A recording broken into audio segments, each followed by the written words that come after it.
goal of the astronauts. And I think the women are no different from the men in terms of getting used to it, taking the risk in stride, being perfectly aware of what they were doing, but giving it their all anyway. I may be, sad to see that. I may be getting an obvious answer, seeking an obvious answer here, but why do women have so much trouble convincing NASA that they were able to fly?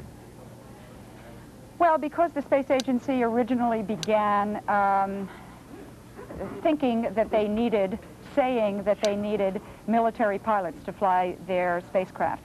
As we talked about earlier, in fact, those early spacecraft, there really wasn't a lot of flying to be done, but it seemed as if that was the way they were going to do it, and that allowed them to dip into their Air Force and Naval and Marine pilots and into that corps and say, we're going to pick the best and the brightest from that group. And women were systematically excluded Lynn. because, of course, women are not in combat. Yes, Peter? This is the NASA news conference we've all been waiting for. This is Hugh Harris, who is normally the voice of launch control, and we cannot hear him. So I cannot tell you what they are saying, but we have waited 4 hours and 15 minutes to hear them, and we do not have audio from Cape Canaveral. We will monitor this absolutely as closely as we can. That is James Moore, who is the Associate Administrator for the shuttle program. Somebody please find the audio.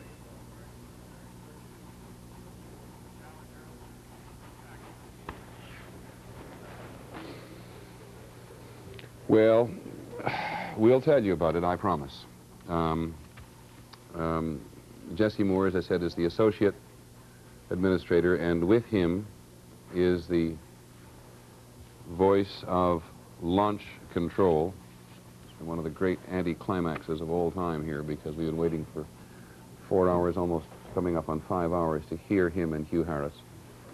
And I can assure you that somewhere between here and the Cape, everybody is doing every imaginable thing possible to find out what has gone wrong. Early indications there it is. in the Launch Control Center, the Kennedy Space Center, have indicated that the launch was normal up to approximately 11:40 a.m. this morning, about a minute or so into the flight. Flight controllers in the Launch Control Center here and in the Mission Control Center in Houston were polled immediately after the explosion, reported that they did not see anything unusual up to that point. The solid rocket booster recovery ships were immediately dispatched to the area, approximately 18 or so miles downrange from Kennedy, along with various Coast Guard and military ships, helicopters, and planes. I have taken an immediate action to form an interim investigating board to implement early activities in this tragedy. Data from all of the shuttle instrumentation, photographs, launch pad systems, hardware, cargo, ground support systems, and even notes made by any member of the launch team and flight ops team are being impounded for study. A formal board will be established by the acting administrator very, very shortly. Subsequent reports on this tragedy will be made by this formal review board. I am aware and have seen the media is showing footage of the launch today from the NASA Select system. We will not speculate as to the specific cause of the explosion based on that footage. It will take all the data, careful review of that data, before we can draw any conclusions on this national tragedy. Thank you. Mr. Moore has time for just a couple of questions from each center before returning to the effort in investigating this tragedy. Please wait for the microphone and give your name and your affiliation. And we'll start right here with Jacqueline Bolden from Channel 6. There were some reports that the shuttle perhaps rose a little slower than in previous launches, and there seemed to be a loud noise, and then the noise kind of backed off, and then a rush of noise again. Did you get any reports from anyone else that this seemed different from the people who either experienced it, saw it here live? I have not heard any reports at all relative to that effect that you just described. None whatsoever. Okay. Up here in the third row, Michael. My name's Kevin Hamilton from WGIR in Manchester. The entire Teacher in Space program was designed to introduce more people, specifically youngsters, to the space program. This obviously is not the introduction you intended to make. What do you think the effect, the long-term impact that this is going to have on the youngsters that you were hoping to attract? Well, I think we'll have to address that as time goes on. And again, I think today, the events of the day makes it much too early for me to speculate on the long-term impacts. Okay, Al Selstead from Baltimore Sun in the first row. Mr. Moore, at this time, do you have any estimate of how much liquid fuel was in the external tank at the time of the explosion, and how much explosive power, say in terms of TNT, that remaining liquid fuel might have been equal to? No, sir, not at this time. You realize what we've been doing since 11:40 this morning is we immediately pulled our senior management together in this program, and I formed an interim board to ensure that all relevant data to this event would be impounded and would be made accessible to the investigative people that will go and take a look at it.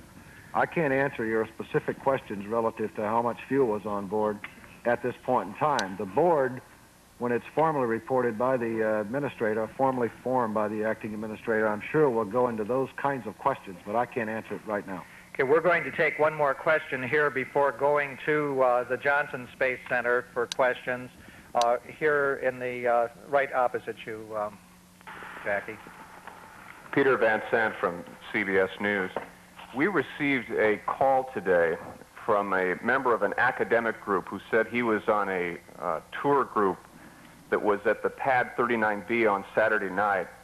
This group was supposed to get off the bus to take a close look at the shuttle, but was not allowed to because this caller says they were told that a derrick arm had struck one of the tanks on the shuttle and that some repair work was being done.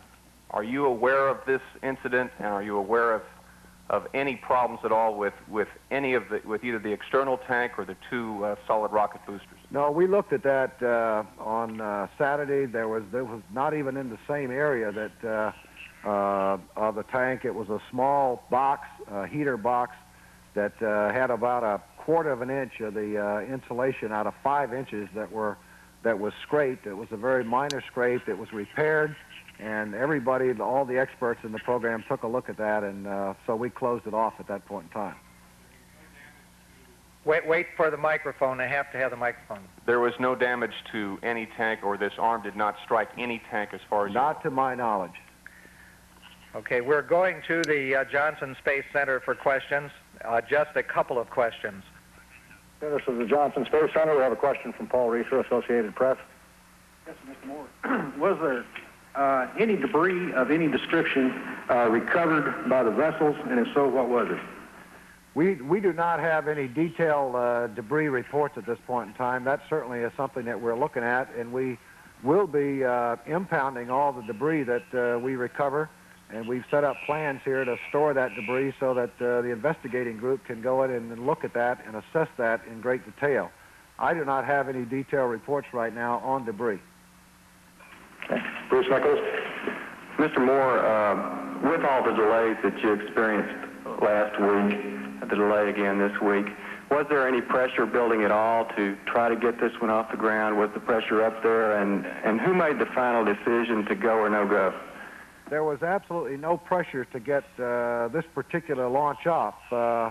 We have always maintained that flight safety is our top priority consideration in the program, and we look at the status and readiness of the systems based on that.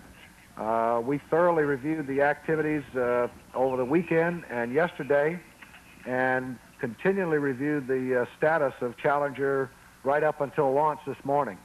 All of the people involved in this program, to my knowledge, felt that Challenger was quite ready to go, and I made the decision, along with the recommendation from the team supporting me, that we launch.